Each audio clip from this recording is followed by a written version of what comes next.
चलिए, so question number 14 क्या कहता है? क्वेश्चन नंबर 14 कहता है कि आपके पास वैल्यू ऑफ इन्वेस्टमेंट्स है, रिसीवेबल्स है, इनकम है, करंट एसेट है, लाइबिलिटी है और अक्रूड एक्सपेंस भी है।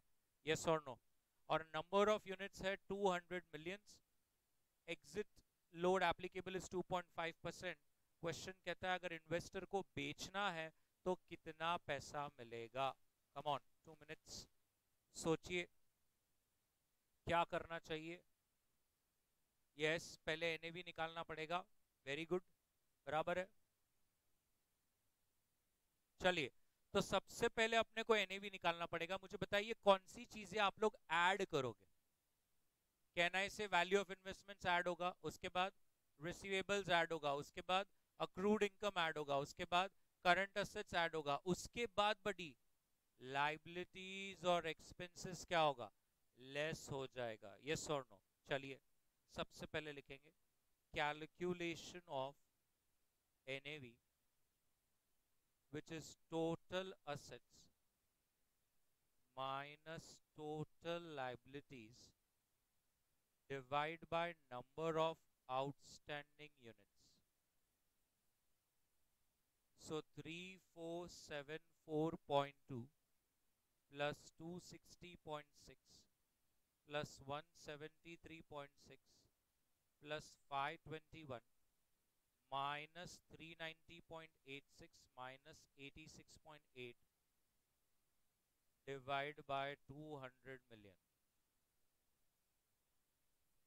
Sorry,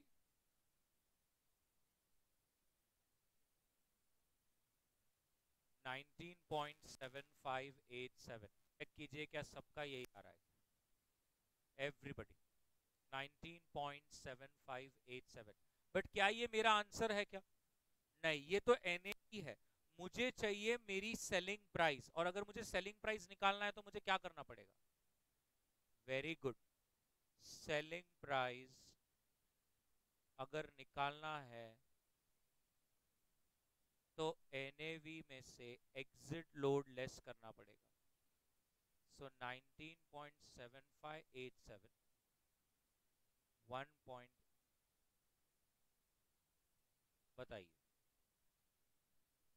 19.7587 का 97.5% कितना आ रहा है?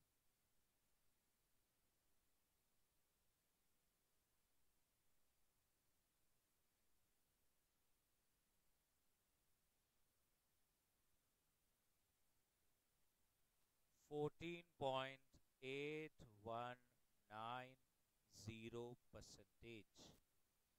ऐसा परसेंटेज क्यों आ रहा चाहिए? सिर्फ 14.90, बट ये कंफर्म है नहीं, ऐसा नहीं आ रहा। क्या आ रहा है?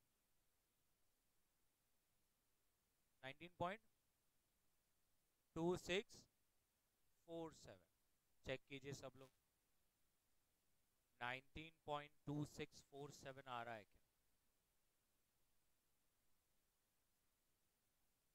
19.2647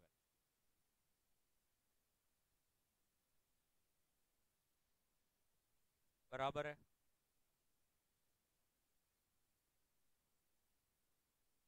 आ रहा है ma'am?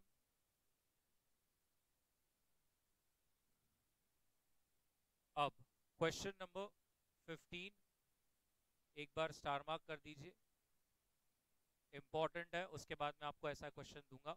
Question number 15, question number 15 में क्या अलग है देखिए, और ये बहुत बार आ चुका है एग्जाम में। सबसे पहले वो कह रहे हैं कि मैंने 300 यूनिट्स परचेज किए हैं at 12.235 on as on this date. मुझे 1.25 का डिविडेंड और ₹1 का कैपिटल गेन मिला है। क्वेश्चन कहता है सबसे पहले क्या आप एनएवी निकालेंगे क्या? अगर 13 रुपीज चल रहा था 31 दिसंबर को, that is okay, A bit is sorted. B bit क्या कह रहा है? बी बिट कहता है फिर से एक बार निकालिए। अगर मैं कह रहा हूं कि सारे डिविडेंड्स और कैपिटल गेन्स हमने क्या किए थे? री इन्वेस्ट किए थे। At what price?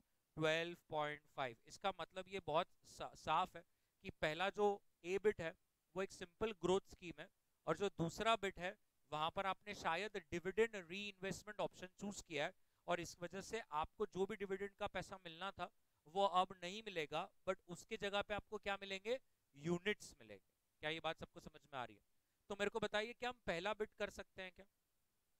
पहला बिट करेंगे एक एक कर कर। सबसे पहला, कैन आई से I should calculate what was the amount that was invested. So if I had taken 300 units at 12.235, कोई बताएगा what was the amount that I invested? 3670.5, ये पैसा मेरा लगा होगा, बराबर है। उसके बाद डिविडेंड एंड सीजी जो मुझे रिसीव हुआ 1.25 प्लस 1 इंटू 300 यूनिट्स। देखिए कितना डिविडेंड और सीजी रिसीव हो गया, 675। और अगर मैं रिडेम्पशन अमाउंट एक बार देखूं तो ऑब्वियसली अपने पास 300 यूनिट्स ही थे और सेलिंग प्राइस क्या था, 13। This comes to 3900। So return in percentage will be 3900 minus 3670.5 plus 675 into 100. Tell me what is your return percentage? आराम से अच्छी तरह से लिख लीजिए। हमने ए बिट सॉल्व किया है, अमाउंट इन्वेस्टेड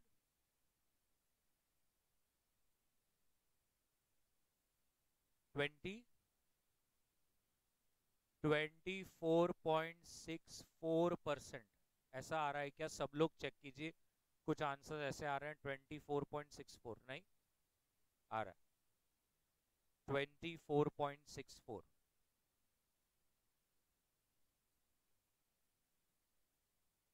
बी बिट मैं ही सॉल्व करूंगा,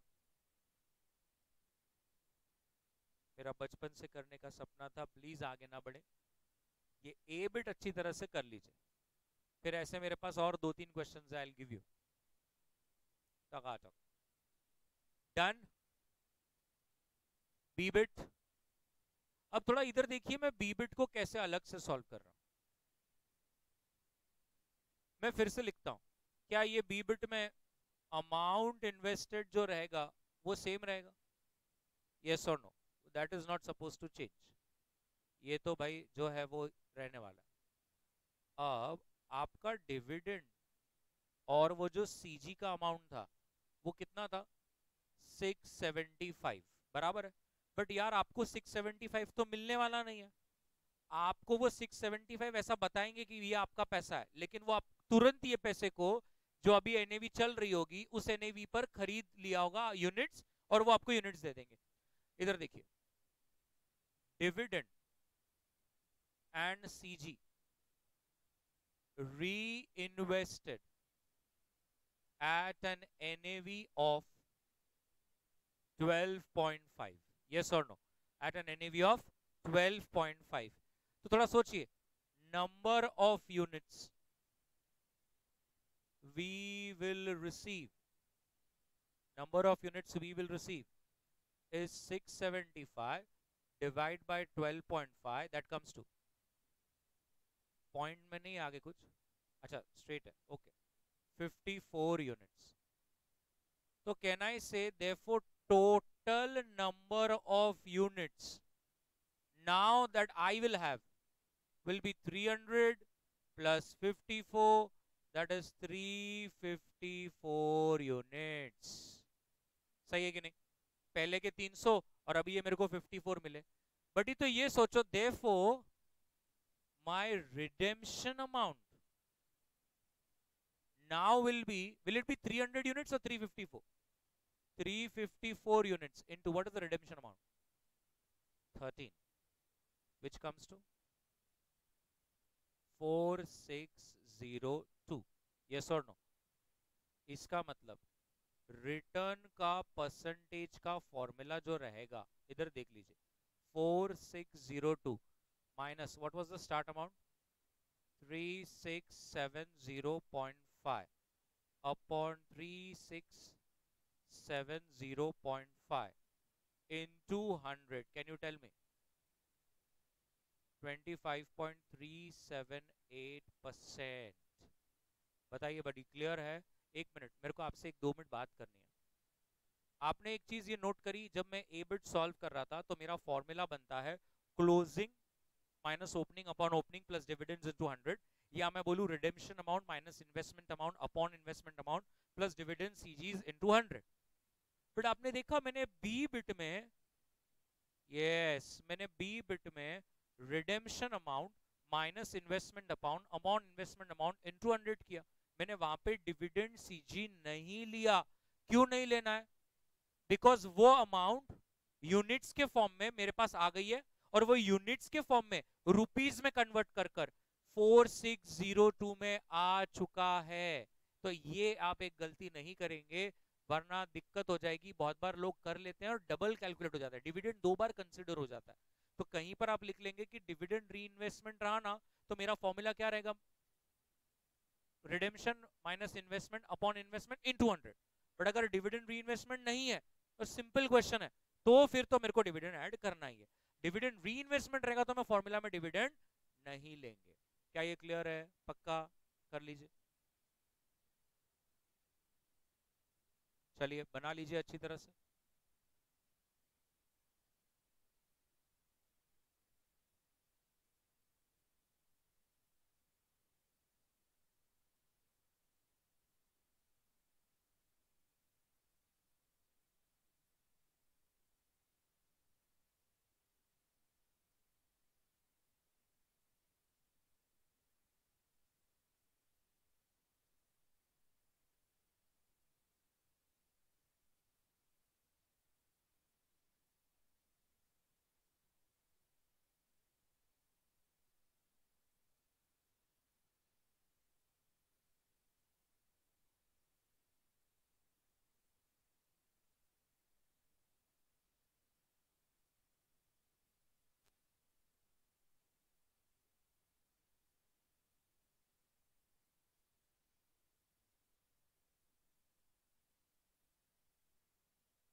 एक बार जब पूरा हो जाए उसके बाद ये रिटर्न आपको कैलकुलेट करना है, जो आपके लेफ्ट हैंड साइड में है ब्लू कलर में, which is your return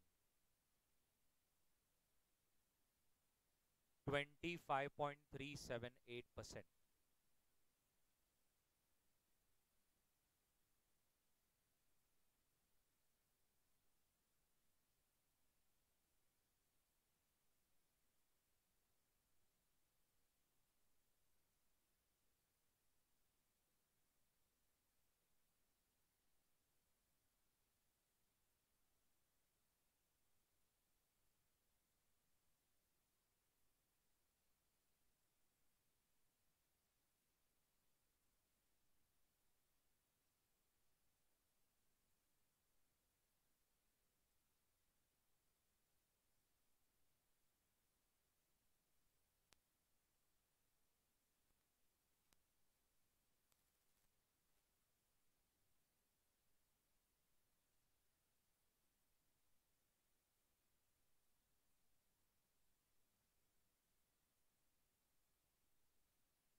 done. बढ़ू आगे।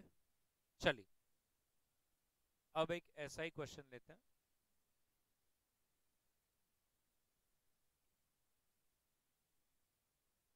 कहाँ गया ऐसा question?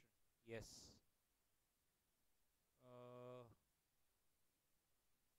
Question number 24, SBI mutual funds. SBI mutual funds.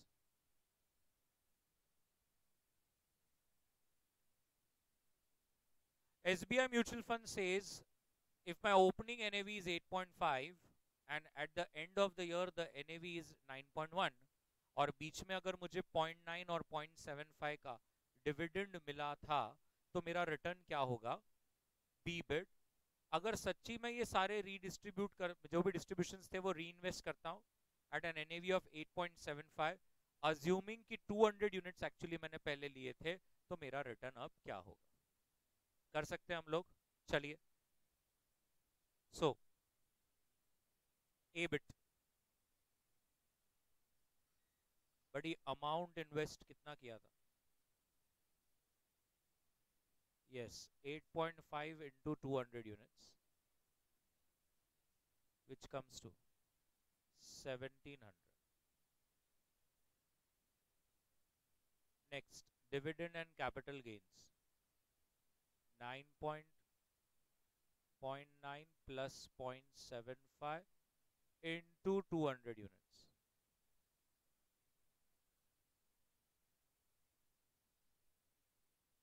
$330.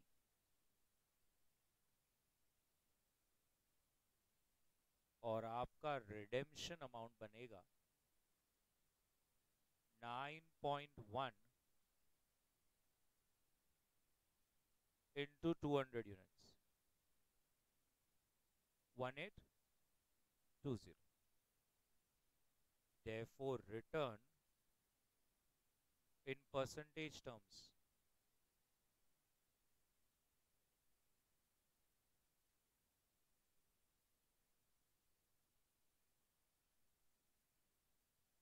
yes buddy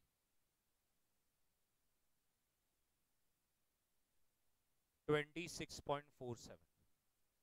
सबका आ रहा है क्या? चेक कर लो. 26.47 आ रहा है क्या? और फिर B bit. So these dividend and CG are reinvested at 8.75, fetching us units कितना? 330 divided by 8.75. बड़ी कितना यूनिट्स आ रहा है? 7143 यूनिट्स. इतना यूनिट्स आ रहा है. Therefore, टोटल यूनिट्स जो अब मेरे पास रहेगा वो होगा 200 plus 37.7143 units. That comes to 237.7143. Therefore, redemption amount is equals to 237.7143 into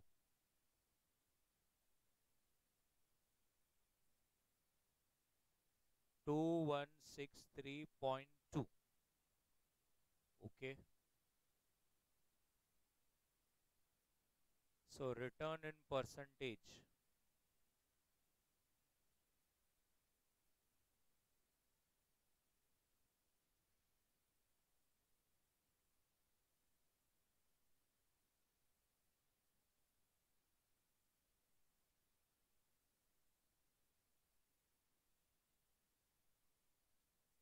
$27.24.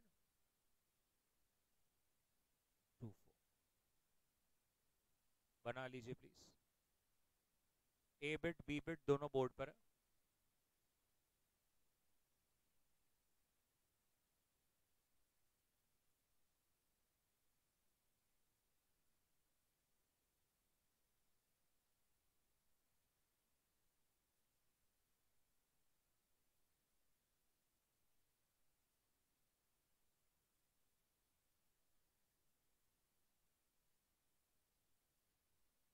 Easy. पूरा ऐसा ही है. मजाक.